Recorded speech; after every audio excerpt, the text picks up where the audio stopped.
Located in the Black Hills of South Dakota stands a symbol of the first 150 years of the United States. Mount Rushmore pays tribute to 4 presidents that were responsible for the growing prosperity of this country. In this Daddy Show, we'll not only explore the construction of this monument, but also the presidents it portrays. So, without further ado, Gracie, here we go!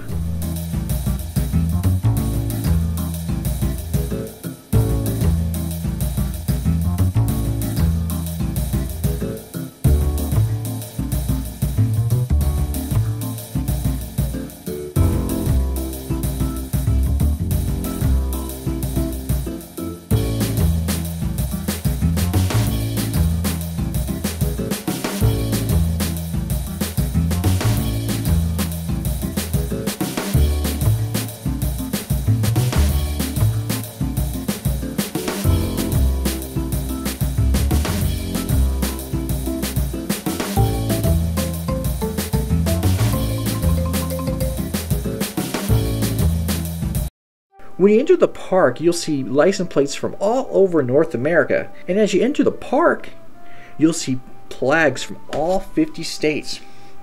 Starting on October 4th, 1927, and ending on October 14th, 1941, a man by the name of Gustav Burgum sculpted the colossal carving of 4 great U.S. presidents.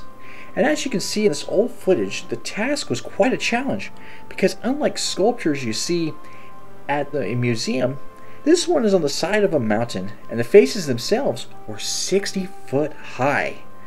Luckily for Mr. Burgum, he had some experience carving on mountains from his previous project, the Confederate Leaders, which is located in Stone Mountain, Georgia. By the way, I've been there too when I was stationed at Fort Benning during my enlistment in the Army.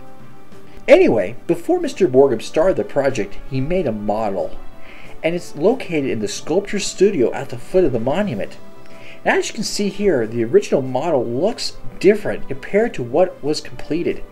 There are many reasons for the difference, and according to what I read here in the studio, rock composition and lack of money were to blame. But with that being the case, there's still a lot of feeling in the air as you walk through the park. It's kind of like when you enter a sacred place like a church. Mount Rushmore is a sacred place because it is a reminder of what we have achieved as a nation. And these men on this mountain are more than just men. They are builders of a great country.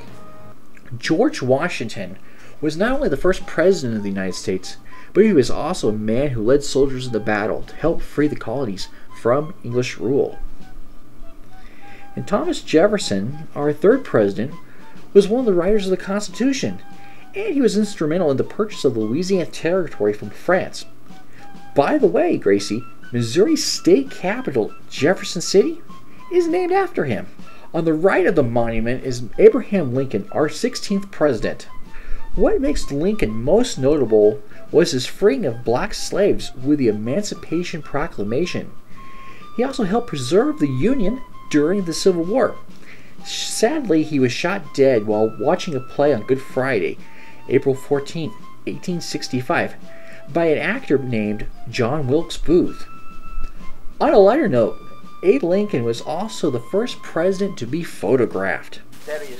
And lastly, Gracie, the only president from the 20th century on Mount Rushmore is that of the 26th president, Theodore Roosevelt.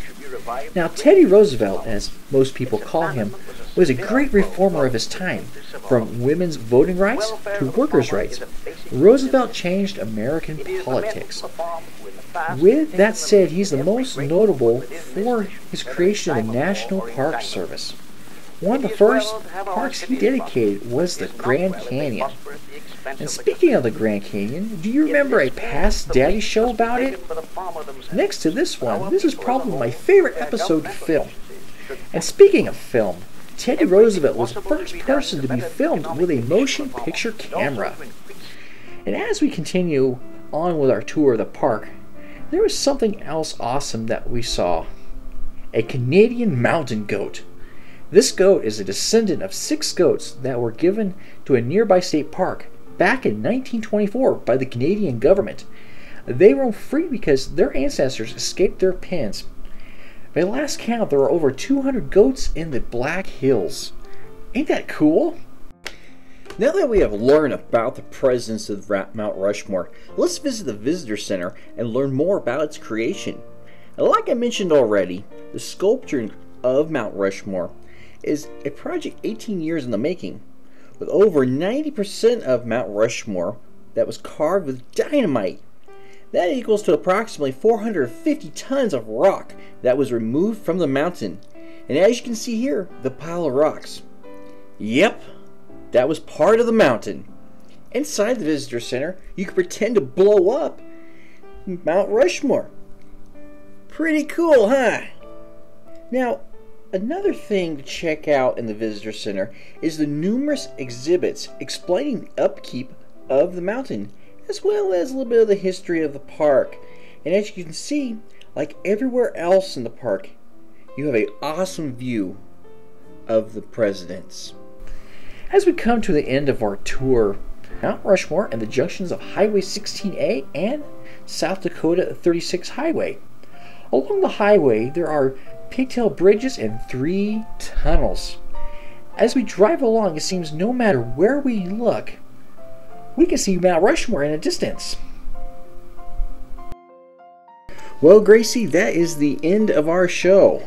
I hope you enjoyed this special edition of the Daddy Show, and we hope to see you around.